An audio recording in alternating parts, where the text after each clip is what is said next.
So as we just heard, South Korea's national security advisor is on his second trip to the United States, and the new finance minister is also set to travel to Washington later this week, as Seoul intensifies its last-minute efforts to avert tariffs before the August 1st deadline. For more on this, we're joined by Professor Choi Hyun Jin, professor at the Department of Political Science at Kyung Hee University. Professor Choi, thanks for joining us this morning. Good morning. Thank you for having me.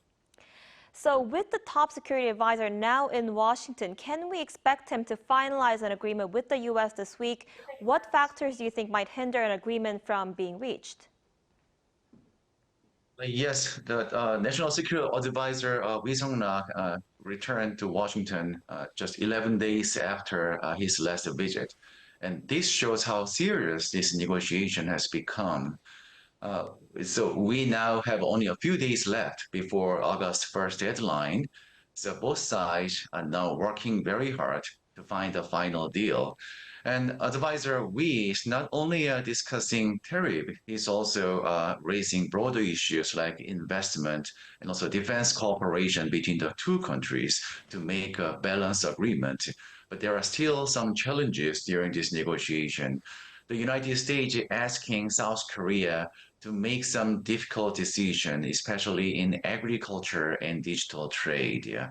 And these are very sensitive topics in Korea, and they could face strong public reactions of Korean people. So the Korean government needs to find a very careful balance between national interest and domestic support.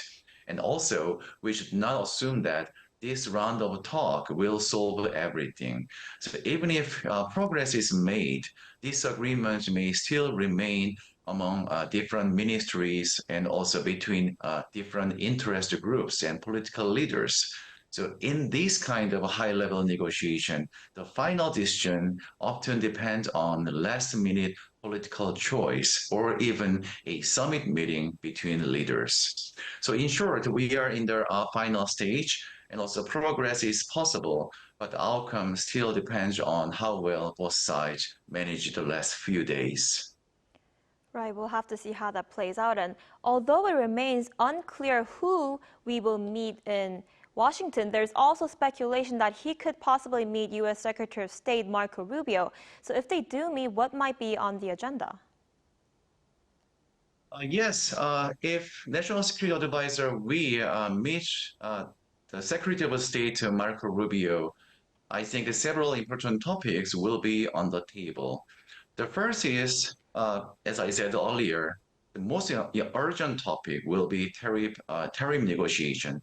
The both sides will try to narrow their difference before the August 1st deadline, and South Korea wants to lower the high U.S. tariff on Korean car and steel, while the United States is pushing South Korea to open its market more, especially in agriculture and digital trade. For example, on American beef, apple, and also rice. And secondly, there may also discuss the defense cost sharing issue. The President Trump recently said that South Korea is not paying enough for U.S. troops in Korea. And this suggests that Washington may ask for a bigger increase in Korea's contribution. And Seoul is likely to emphasize that any increase should match the pace of Korea's defense spending, so it does not hurt our military readiness. And thirdly, the two sides could talk about a possible summit meeting between the two presidents, the President Lee and Donald Trump. And they agree that the summit meeting between the two leaders to help finalize a broader deal. But the schedule is not confirmed yet. And I believe the successful meeting between Lee and Rubio could help unlock that progress. I see. And like you mentioned, security is another key issue in negotiations with the U.S., especially as President Trump continues to pressure South Korea to pay more for American troops in Korea. How should South Korea respond to Washington's demands on the burden-sharing issue?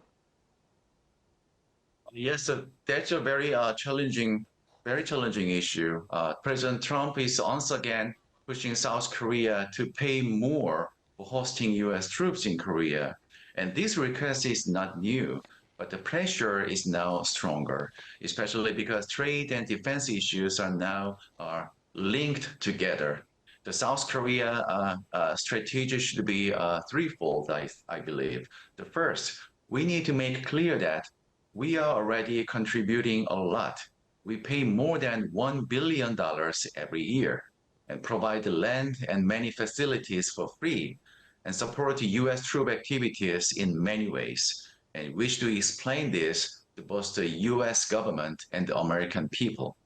And secondly, South Korea is actively using strategic investment in the United States as a bargaining tool.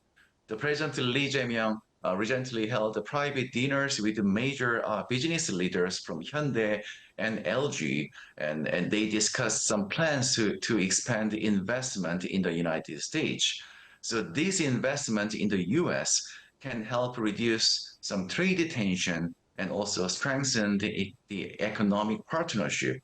And at the same time, we hope this kind of investment in America will ease pressure on defense contribution by showing that Korea is actively making major efforts to support the US jobs and industry. And thirdly, we need to prepare for difficult scenario as well.